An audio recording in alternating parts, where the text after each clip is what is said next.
Hi, everyone. Thank you so much for being here. As Rifa said, I'm the CEO of the ShoutOut Network, and the lights are so bright I cannot see a thing, so that's perfect. So I'm here to talk about underrepresented stories, and I really wanted to open this by talking about a really poignant moment in my life. So when I was traveling down to Brighton, coincidentally, with my family, on a family day out, my parents asked us, "What do you want to be?" And I remember my sister saying she wanted to be the person that names pubs. And I was like, what? The whole car just burst out laughing. And then it got to my turn, and I didn't have anything as exciting. I wanted to be a writer. I wanted to be an author, and I wanted to tell stories. That didn't quite happen yet, but I ended up going through a journey as kids do, from wanting to be an archaeologist to an Egyptologist, to a forensic scientist, to a pathologist, before I read The Bone Woman by Clea Koff. And Clea Koff is a mixed-race woman who went around the world on behalf of the UN to dig up grave sites as a forensic anthropologist. And I was in love. That was it. I was like, I'm going to be an anthropologist. I'm going to scrap medicine and pathology and all that crap and become a forensic anthropologist. I got to Durham University and hated it. It was the most boring subject in the world. But I did find that I had a massive, massive love for monkeys. And I graduated Durham Uni and became a behavioral scientist. And I spent 2 years on the island of St. Kitts and studied velvet monkeys, and it was incredible. And I basically spent my days studying 60 monkeys and kind of documenting their stories. So that was really cool. And then the project was over in January, and I had to come back to London. And I don't know if anyone's been to the Caribbean, but it's incredibly hot and incredibly beautiful, and coming back to London in January is not my idea of a good time. So I come back, and I become a marketing champ. It's far less glamorous, I recognize that. But I get my first job outside of the Caribbean, and I'm an account manager, and I'm not very good at it. But they start getting me into the social media and the community management. And I become kind of obsessed with it. I realize I'm really good with writing words and structuring sentences, and really good at stalking people online, which is what you need to do as an online marketer. So I kind of was becoming a content marketer before content marketing was a thing or a job title. And I really loved that. And then something really bizarre happened. I met a psychic. So I was actually, we shared an office at my company, and one of the companies that we shared with said they're bringing a psychic in just for shits and gigs. And we were just like, what are you talking about? What do you mean? And they're like, do you guys want to do a reading? And I'm partial to the occasional horoscope. I am a Leo, so I like the attention, and I live for that life. So I was like, yeah, why not? And this psychic completely just demolished me and floored me by saying, yeah, this job that you're really happy in, you're not going to be there for much longer. And I was like, what do you mean? And she's like, I see you on panels, I see you on TV, I see you in broadcasting. And I was like, you're ridiculous, this is a waste of my £20. That's never gonna be me. And so after all of that, I meet, about 3 months later actually, I meet the founder of the ShoutOut Network. And we start dating, we met on Tinder, full disclaimer. And he says he wants to start a podcast network. And I was like, I don't know what a podcast is. I definitely don't know what a network is. And I don't care because I'm living my best life at my job as a marketer.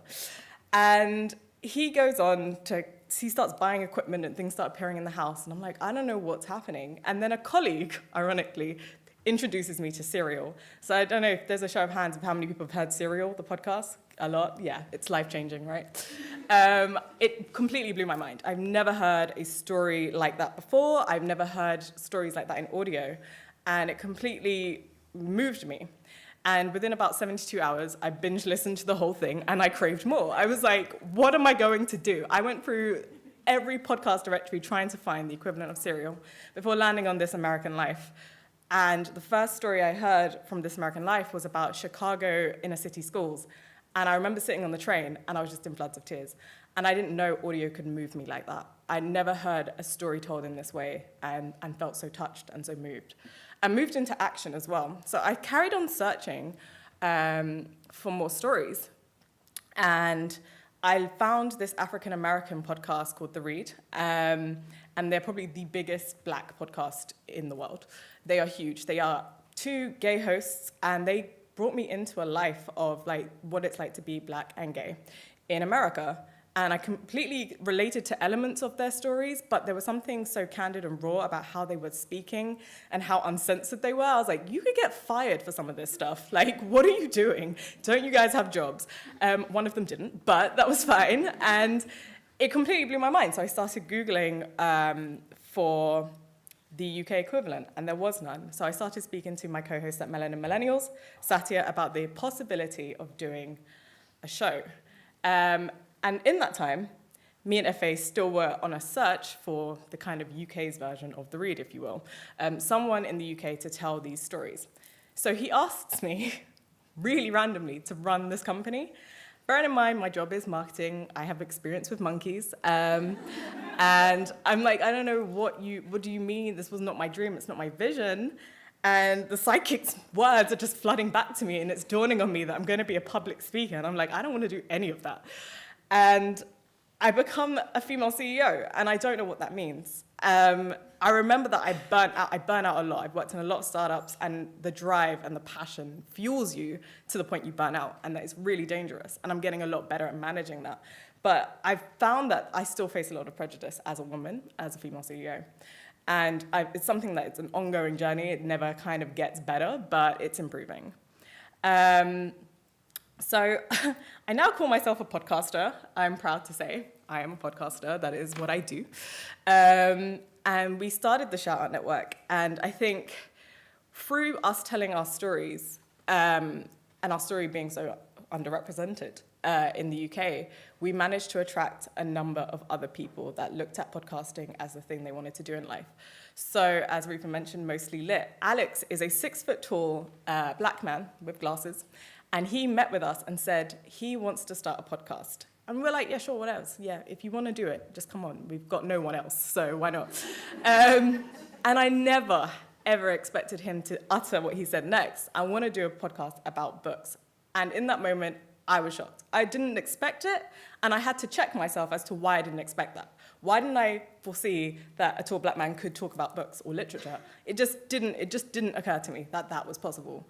And then it was.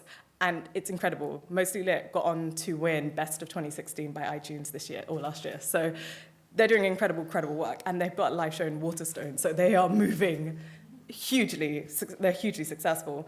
And so it got me thinking about how we frame this network, how we tell the stories, our stories, but also stories about other people. So I've now come to label myself as a storyteller.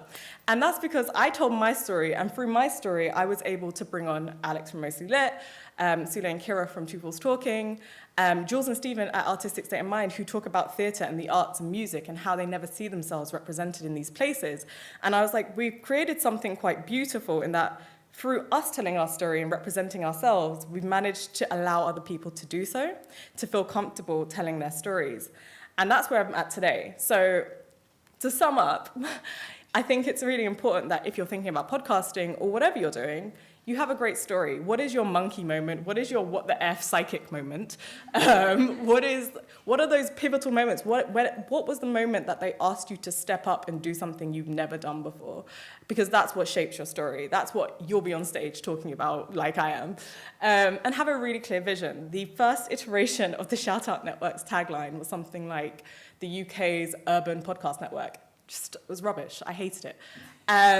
And instead, I just decided, actually, what we're doing is we're the home of underrepresented voices. It's so crystal clear. It's so people can get behind that.